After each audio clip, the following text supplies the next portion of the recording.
Hey friends, and welcome back to Movies I Watched This Week. We have 4. Not a lot, but I have a lot to say. And we did go to the movies, so we have a Let's Go to the Movie segment for you. Before we start speaking on anything cinema related, I was going to film this video earlier, and I was going to film it with a cocktail in hand, so I had a gin and tonic. And then I realized I'd only seen 3 movies this week, and I wanted to make it an even number, so I watched a movie with my parents just now. I just finished it, and I had another gin and tonic while watching that, so I'm buzzed. But I think that's the vibe. I think this is probably the most honest movies I've watched this week. We'll have 4 movies, but before we get into any of that, let's go to the movies and see Companion. Hey guys, made it to the movie theater, and the movie starts in like 3 minutes, so I don't have time to chit chat, but I stopped at Tim Hortons to get a wrap because I'm starving and I haven't eaten today. There's a Coke Zero in my purse, and the guy working at Tim Hortons was really, really hot. I have $20 in a dream, and I'm gonna go see Companion. Let's go. If you donate $5 to Muscular Dystrophy at Flix 10 Theaters. Guys, it's snowing out. It's beautiful. I just got out of Companion. I absolutely loved it. I thought it was fucking brilliant. I thought it was hilarious. I don't even want to review it and spoil anything because I feel like going into that blind is such a gift. But, oh my god. Oh my god, I just slipped on ice. I'm gonna go home now. I'm gonna save my review for when I do the rest, but 5 stars. My review was, this might be the prequel for Titan. So, I loved it. I thought it was amazing. Sophie Thatcher is incredible. She's such a great actress. Like, holy shit. Holy shit. Jack Quaid. Jack Quaid always plays a, loser. But I freaking love him, and he reminded me of, Seth Cohen. And I love Seth Cohen. I do have a huge crush on Jack Quaid, by the way. And when Lucas Gage popped on the screen, I knew he was in the movie, but I forgot, and then I was reminded. And I was the only person in the theater, which is my favorite, because I get to react fully. And when I saw Lucas Gage, I was just so excited, because I'm a huge Lucas Gage fan. Did you guys watch Tagged with JC Calen on YouTube? Okay, guys. So, the first movie that I technically watched this week was Your Monster. I watched that at the end of last week, and I wrote an entire review and blog about it. Go check that out. So, after that, I watched a short film because I realized that I'm very limited in what I watch leisurely. When I was in school, I was given an assignment of what to watch every week, so I was really expanding my repertoire of cinema with directors of color, queer directors from all over the globe, foreign cinema, and now I'm very complacent in what I watch. I put things on because I know that I'm gonna like them, so I want to challenge myself more and watch movies that are outside my comfort zone. And what I mean by that is they're just not what I would typically click on, because selfishly I watch a lot of movies made by people like me. Okay, so the first thing I watched was Fall Risk, and I watched this short film, 1, because it stars Victoria Pedretti, and 2, because by Marina May recommended it on her Instagram story, and I'll tag her below, but I follow her, and she has incredible film recommendations, and I just absolutely love the aesthetic of her page, so I will put that down below. But it's a short film, and it is available on YouTube, so indulge in it yourself. I thought this was fucking brilliant. I gave it 5 stars. It was about 20 minutes or so, and in those 20 minutes, it's just like a punch to the stomach. It's like, you start out, and then the events unfold, and it ends, and you're just kind of like, whoa. It felt like I had watched an entire feature film, and it was only 20 minutes. So I thought the pacing, the structure was phenomenal. We'll get into the nitty-gritty in just a moment, but Victoria Pedretti is always a showstopper. I think it has to do with her background in theater. It starts off, we open in, and Victoria Pedretti's character is in the hospital. Her character's name is Dylan. She's in the hospital. Something's wrong with her hand. We find out later in the film that she has MS. And her girlfriend comes in to see her in the hospital, and immediately Dylan has this suspicion that something fishy's going on. She saw her girlfriend talking to somebody downstairs and is asking her about it, and her sister's being kind of, not her sister, her girlfriend is kind of being blasé about it, oh, nobody was down there, I didn't come in that way. So from the jump, Dylan has trust issues. But also her girlfriend is kind of giving her mixed signals and confusion. So then as the film progresses, you have Dylan's character who is trapped in this hospital bed. She's confined not only in her room, but with mobility. And she's going kind of crazy thinking about her girlfriend's whereabouts and, you know, suspicions like, oh, I've actually never slept over at her house, but I dropped her off at her house a lot. So she texts her friend and is like, hey, can you drive by her house? What's her name? Emily. She's like, can you drive past Emily's house? I've actually never been in there. So they eventually go to Emily's house, her and her friend, Dylan and her friend, and they walk up, and Wagner Moura from Civil War, that's what I remember him from. He's so handsome. They walk up, and Dylan's like, oh, hello. And he's like, what are you here for? And she's like, my cat. And then his son comes out and is like, Mom wants to talk to you. And Mom gets on the phone, and Mom's obviously Emily, and you put two and two together, and Dylan realizes, my girlfriend has a husband and children and a home and a double life. And then Emily pulls in the driveway and Dylan's like, hello? I'm being loud. My parents are sleeping. And Dylan's like, what? So everything was a lie. So it's really just this incredible, based on kind of true events from the title card in the beginning. Emily is so compelling that even though I was gobsmacked by the twist that was her secret identity, or like, I guess, I mean, she was giving me lesbian. Clearly she's bi-curious, or she's bisexual because she's with a woman and a man, but she's also with Bella Thorne. So how many are there? Because I know, but I can spot Bella Thorne a mile away. I was Cece Jones for Halloween. Anyway, let's just read my notes. Bella Thorne cameo. There's more. Wagner Moura is bone-chilling in his performance. The way he depicts power and dominance over Dylan with a question. Like, all he asks is, what are you doing here? And in that moment, I really wasn't assuming, like, that's her husband. I was like, something's weird's going on, but, like, that's not her husband. I didn't think that at all. Maybe I was stereotyping because of the flannel. Caitlin Stacey plays Emily, and she is so compelling. Even though she was, like, the phony fraud with a double life for Dylan, I kind of wanted to hear her out. I was like, well, let's hear her side. Benefit of the doubt, that's how good her role was, that I was kind of like, oh, I feel like there's more to the story. I think this was a masterclass in storytelling. It was so quick. I believe from what I saw online that it was a proof of concept. I don't think that's necessary. I don't think this needs to be a feature. I would love to see it, obviously, because I really loved the short, but this is so good on its own. The next movie I watched that I have limited notes on because it was eerily similar to something I had already seen is The Feeling That the Time for Doing Something Has Passed. This came out in 2023. It is directed by and starring Joanna Arnow. And the executive producer is Sean Baker, which I found very interesting, especially in lieu of a Nora coming out last year. It's available on Hulu. So this is a film where Joanna Arnow plays Anne, who is a 32-year-old woman who is a submissive. And she's navigating her lame corporate job, her argumentative Jewish family, and her long-term dominatrix BDSM relationship with Alan, played by Cohen. So this film is very mundane. It's minimal, it's simple, bare cinematography. I'm assuming, I apologize if I assume incorrectly, it was like a low budget independent film. And after watching it and taking it in with all of the nudity and intimacy and just like plainness, it just left me with a lot of questions. And to be so blunt with you, this entire film reminded me of season 1 of Girls with Hannah Horvath and Adam. That's what it was. This like weird power dynamic relationship and such awkwardness and such comfort in your own body to be nude the whole time and write, direct, and star in it like Lena Dunham in Girls season 1. It also reminded me of Sharp Stick, which is a film written and with Lena Dunham. So it just felt like I'd seen it before. And I think with Anne's character, all of this is plausible. You know, she started seeing this guy when she was 24, now she's 33.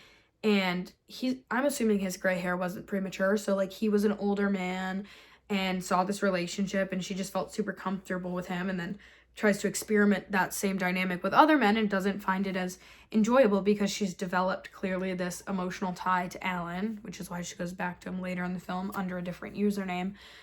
But I rated it 2 stars, and I really think it's because I'd seen so much of this kind of stuff, and like which what I was speaking about earlier, and like seeing so many films that are kind of the same about like these personal essays or like self-discovery stories by female directors, which I love, like, don't get me wrong, but also I've just watched so much of it so recently that I'm kind of like, I need a break, like Mumblecore and Frances Ha and Lady Bird and this, and I was researching a couple of other Joanna Arnell stories, and what I found most interesting about this in comparison to Lena Dunham is why nudity is inherently sexual with thin women, skinny white women, but when we see mid-sized, chubbier, plus-size women, it's just like comfortable to see a naked body. Like Joanna Arnell,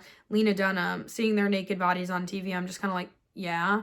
And then when you see a naked thin body, you're just kind of like, that's provocative, that's sexual, that's pornographic. And I think that has to do with Western media's depiction of nudity and its limitations of skinny, thin white women. The next movie I watched was Companion, which I obviously vlogged for you, as you saw previously. So I'm gonna keep this as short as possible because this is in theaters, and I believe that everybody should go see it in theaters because it's truly a delight. Sophie Thatcher plays Iris, a robot from Empathics that people can buy, customize, and have be their personified Siri to walk around, talk to, hold hands with, have intimacy with, and basically be their AI partner. So Jack Quaid, who's so good at playing like a creepy loser, plays Josh, who throughout the film you find out is the owner of Iris. And what this film does such a good job of, and because the people who made it are the people who made Barbarian, so like obviously the twist, I mean, like watching so many films, you gather, especially in horror, the patterns of like, especially when I'm reading, I like to read a lot of murder mysteries, and I just kind of get the pattern. I'm like, yep, caught that in the first act. I know this is gonna happen. This is the murderer, blah blah blah. I kind of knew what was gonna happen in this movie, but still, I was just shocked every twist and turn. I was like, wait a minute, because they do such a good job of like letting your guard down that you forget about certain clues or breadcrumbs that have been laid previously, that when those twists and turns do occur, you're like, damn it. Jack Quaid's character Josh says, go to sleep, Iris, and you think he's just kind of being like condescending, like, go to sleep, get to sleep, girl, don't want to hear you talk anymore. But then later in the film you find out that go to sleep is the cue to shut off the robot, so he's just kind of being like, I'm done with you.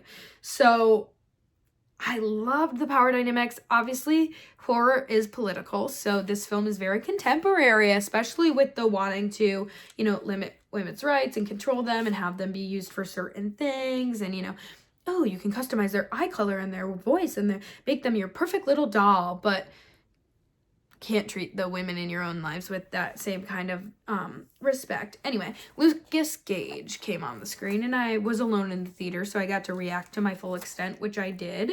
And I was so giddy and excited because I used to watch Lucas Gage on Tagged on YouTube with Jason Caitlin. So I was like, oh my god, Lucas Gage! And I just love him. He was a robot too. King. He did die. R.I.P.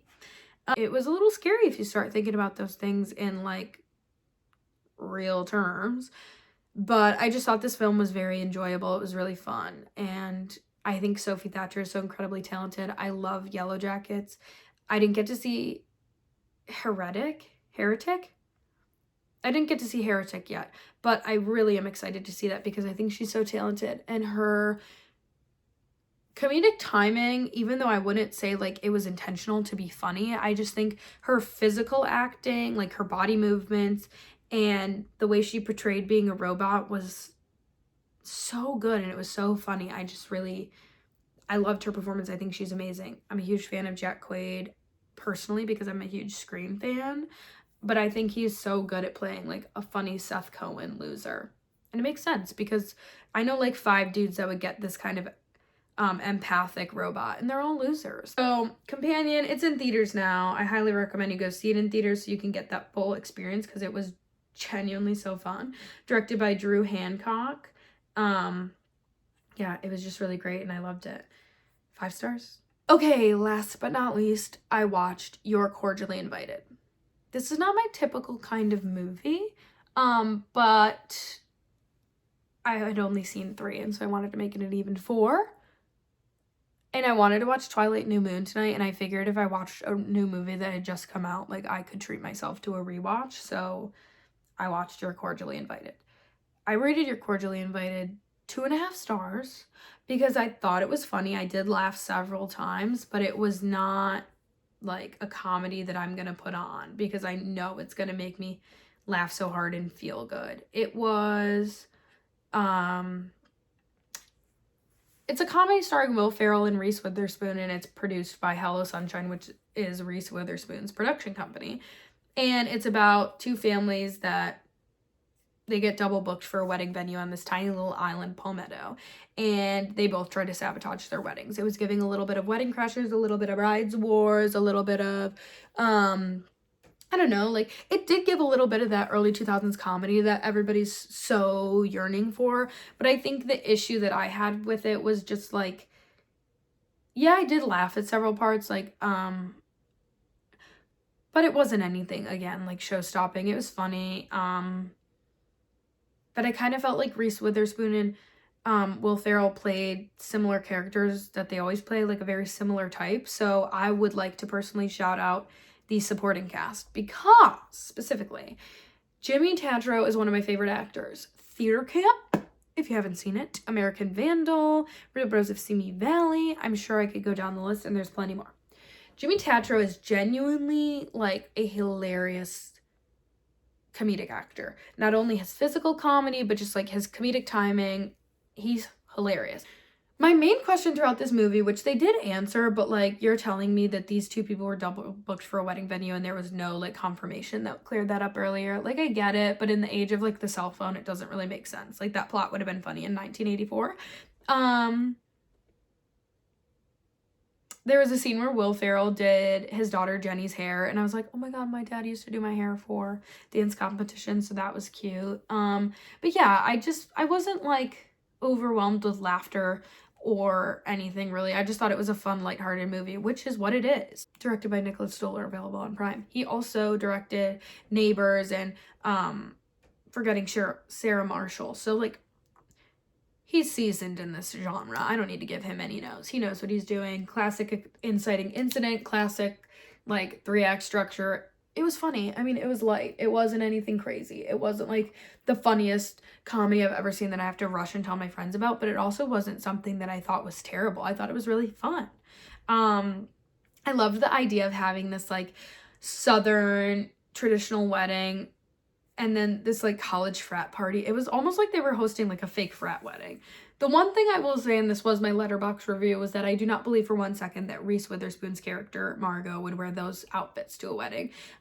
Super successful California producer, like she's not dressing like she's the wedding planner she would have on a nice gown. So I didn't like that at all. Ugly wedding dresses all around. That's just personal preference, but I did like the production design of the film in general. I just hated the wedding dresses.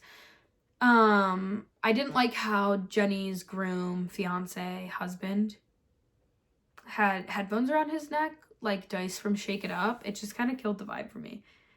And I was so surprised by the Nick Jonas cameo that I screamed. I did audibly scream. I thought Jenny's apartment was a little big for them being 23, but also I think towards the end I just got really skeptical about suspending my own belief, and that I apologize for.